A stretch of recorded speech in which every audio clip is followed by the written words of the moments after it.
Salam teman-teman Yalom. Ya, ini di sesi Yalom curhat, tapi di sini isi hati Tuhan, curahan hati Tuhan buat setiap kita anak-anaknya. Kita tahu hari-hari ini kita sangat jarang sekali, bahkan ada yang tidak bisa beribadah bersama-sama dengan kumpulan orang banyak.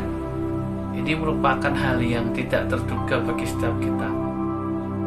Saya yakin ini juga sangat mengejutkan.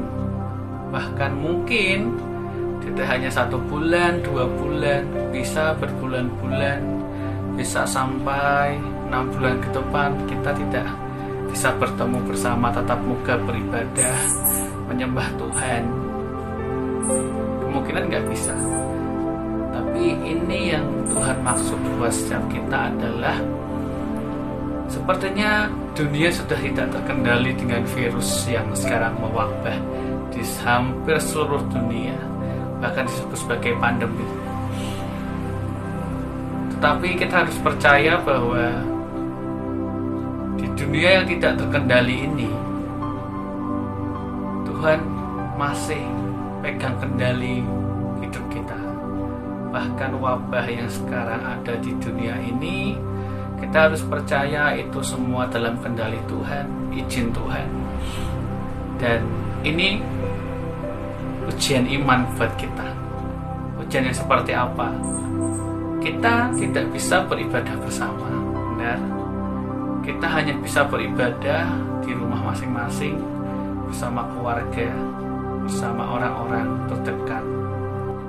Ini ujian buat kita. Jangan sampai kita terjebak di rutinitas peribadahan di gereja, hanya liturgi dan ritual. Kalau nggak ada WL yang baik, yang jos, itu sepertinya Tuhan nggak hadir. Kalau nggak ada pemain musik, singers yang membantu memimpin pujian, rasanya Tuhan tidak ada. Kalau tidak ada teman-teman kita di gereja yang banyak, sepertinya kurang meriah. Kalau nggak ada pendeta, hamba Tuhan yang berkhotbah langsung di telinga kita, yang bisa kita lihat secara langsung, kita merasa kayaknya Tuhan belum berbicara langsung buat setiap kita. Banyak orang sudah terjebak di liturgi, ritual ibadah, rutinitas yang seperti itu. Ini ujian iman buat kita. Apakah kita masih bisa beribadah kepada Tuhan ketika kita tidak bisa ke gereja? Ini kita harus tilik dalam hati kita. Apakah kita masih menghadirkan Tuhan dalam ibadah rumah kita?